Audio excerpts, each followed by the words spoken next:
All good people are appalled by the sufferings of the innocent. When an innocent person is struck by a painful disease, or tortured or murdered, we naturally feel sadness and helplessness and often rage. Many people have claimed that such suffering is a proof that God does not exist. Their argument goes like this: God is all good and all-powerful. Such a God would not permit unnecessary suffering, yet we constantly observe unjust suffering. Therefore, at least one of the premises about God must be false. Either God is not all good, or he is not all-powerful, or he just doesn't exist. What's wrong with this argument? First, let's examine what we mean when we say that God would not permit unjust suffering. There are two categories of suffering: suffering caused by human beings, which we call moral evils, and suffering caused by nature, for instance, earthquakes or cancer. Free will explains how God could be good and allow moral evil. Because God has given people free will, they are free to behave against God's will. The fact that they do evil does not prove that God is not good. In addition, if there were no God, there would be no absolute standard of good. Every judgment presupposes a standard. And then that's true of our moral judgments too. What is our standard for judging evil to be evil?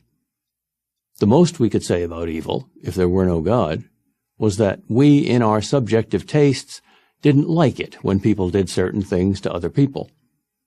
We wouldn't have a basis for saying an act was bad, only that we didn't like it. So the problem of human evil exists only if God exists. As for natural suffering, that poses what appears to be a more difficult question. We see an innocent child suffer, say, from an incurable disease. We complain. Understandable. We don't like it. Understandable. We feel it is wrong, unfair, and shouldn't happen. Understandable. But illogical unless you believe in God. For if you do not believe in God, your subjective feelings are the only basis upon which you can object to natural suffering. Okay, you don't like it, but how is your not liking something evidence for God not existing? Think about it. It's just the opposite. Our judgments of good and evil, natural as well as human, presuppose God as the standard. If there's no God, there's neither good nor evil. There's just nature, doing what it does. If nature is all there is absolutely no need to explain why one person suffers and another doesn't. Unjust suffering is a problem only because we have a sense of what is just and unjust. But where does this sense come from? Certainly not from nature. There's nothing just about nature. Nature is only about survival. What, in other words, does it mean for suffering to be unnecessary or wrong? How is that determined? Against what standard? Your private standard means nothing. My private standard means nothing.